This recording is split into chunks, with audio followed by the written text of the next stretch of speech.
Donc, Erwan Sauter, bonjour. Bonjour. Vous avez travaillé pour Expanscience pendant 3 ans et vous avez élaboré plusieurs analyses de cycle de vie et de l'éco-conception. Quels étaient vos rôles à Expanscience? Alors, effectivement, Expanscience a toujours été très engagé sur les questions de sécurité et de durabilité.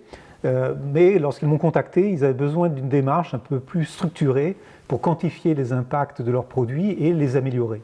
Et c'est donc dans ce cadre-là que l'éco-conception a eu tout son rôle. Et notre responsabilité a été de former le personnel à ces méthodes d'éco-conception, d'analyse de cycle de vie.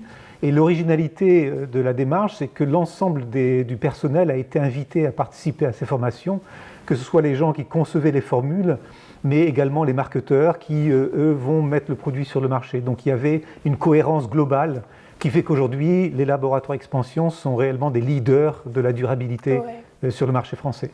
Donc oui, l'analyse du cycle de vie, c'est un concept qui revient souvent. Est-ce que vous pouvez élaborer le processus? Bien sûr.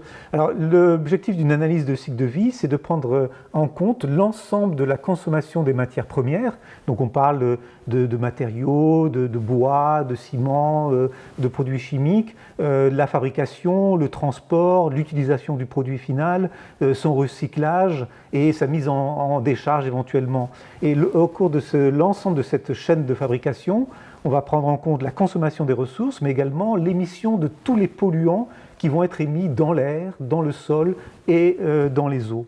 Et on a des méthodes de calcul qui permettent de calculer effectivement cet impact sur les changements climatiques, sur la toxicité pour l'environnement, sur l'occupation de l'espace. Au total, il y a 16 catégories. Et ça permet d'identifier les phases de fabrication ou d'utilisation sur lesquelles on va pouvoir intervenir de façon efficace, parce qu'on sait que c'est là que les impacts ont lieu. Et ça permet également d'éviter de faire un transfert d'impact. Par exemple, on peut améliorer l'impact carbone, mais il faut s'assurer qu'on ne va pas augmenter, par exemple, l'impact des substances chimiques. Donc c'est vraiment une méthode globale qui permet de bien comprendre et de mettre en place des mesures d'amélioration efficaces. Ok. Et est-ce que vous pouvez donner un exemple concret de comment ça peut être bénéfique pour une entreprise? Tout à fait. Alors, au niveau d'un produit, d'abord, par exemple, si on prend un produit de nettoyage qui demande de l'eau chaude, si on développe un produit qui va laver à basse température, on va pouvoir réduire de façon considérable son impact environnemental. De la même façon, si on change la composition chimique d'une formule, ça va également réduire l'impact environnemental. Ou on peut optimiser l'emballage de manière à favoriser son recyclage, etc. Okay. Et donc pour l'entreprise, ça lui permet également de concevoir des campagnes de communication crédibles et éviter le greenwashing parce que justement il y a des données solides pour soutenir les allégations qui seront faites sur le marché. Ok, parfait. Et est-ce que c'est pertinent pour une entreprise, par exemple en hygiène ou en cosmétique, d'avoir recours à de l'éco-conception? Tout à fait.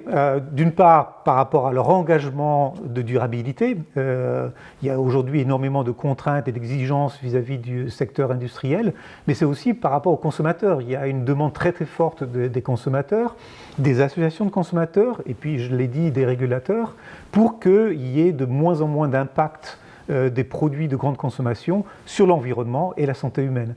Donc ces outils-là sont indispensables pour justement améliorer et faire en sorte que les produits soient de moins en moins nocifs pour la planète. Parfait, merci Erwan. Je vous en prie.